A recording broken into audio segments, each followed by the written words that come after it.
Action India TV news, आपकी आवाज हमारी पहचान। नागपूर येथे संविधान चौक येथे दिल्लीत जंतर मंतर येथे उपोषणाला बसलेल्या सोमन वांगचुक यांनी पोलीस जबरदस्तीने हलविले।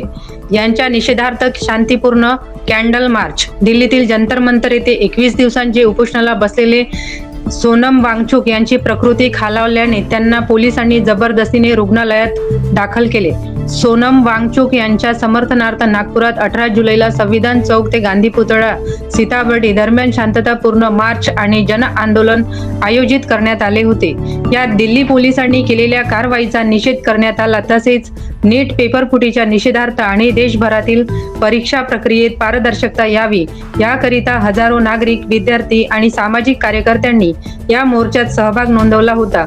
मुख्य म्हणजे विनोद माहुरेसह नागपूर जिल्हा प्रतिनिधी वैशाली कोराम।